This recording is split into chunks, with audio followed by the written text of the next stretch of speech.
ചെറുതുരുത്തി ഭാരതപ്പുഴയിൽ ശ്മശാനം കടവിൽ ഒരു കുടുംബത്തിലെ 4 പേർ ഒഴുക്കിൽപ്പെട്ട് മരിച്ചു.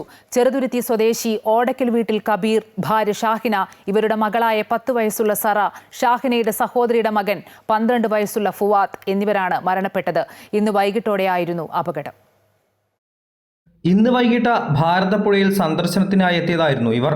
പുഴയിൽ ചുഴിയുണ്ടായിരുന്നതും 4 പേർക്കും നീന്തൽ അറിയാത്തതുമാണ് അപകടത്തിന് കാരണമായതെന്നാണ് പ്രദേശവാസികളും ഫയർഫോഴ്സ് ഉദ്യോഗസ്ഥരും പറയുന്നത്. ഓടക്കൽ വീട്ടിൽ കബീർ, ഭാര്യ ഷാഹിന, ഇവരുടെ മകളായ 10 വയസ്സുള്ള സറ, ഷാഹിനയുടെ സഹോദരിയുടെ മകൻ 12 വയസ്സുള്ള സനു എന്ന ഫുവാത്ത് എന്നിവരാണ് മരണപ്പെട്ടത്. ഫയർഫോഴ്സും പോലീസും നാട്ടുകാരും ചേർന്ന് മണിക്കൂറുകൾ നീണ്ട തിരച്ചിലിനൊടുവിലാണ് 4 പേരുടെയും മൃതദേഹങ്ങൾ കണ്ടെത്തിയത്. ഷാഹിനയെ നാട്ടുകാർ രക്ഷപ്പെടുത്തി ഉടൻ ആശുപത്രിയിൽ എത്തിച്ചെങ്കിലും മരണം സംഭവിക്കുകയായിരുന്നു. പിന്നീട് മണിക്കൂറുകൾ നീണ്ട തിരച്ചിലിനൊടുവിൽ രാത്രി 8 മണിയോടെ ബാക്കിയുള്ള മൃതദേഹങ്ങളും കണ്ടെത്തി. നിലവിൽ മൃതദേഹങ്ങൾ ആശുപത്രിയിലേക്ക് മാറ്റി.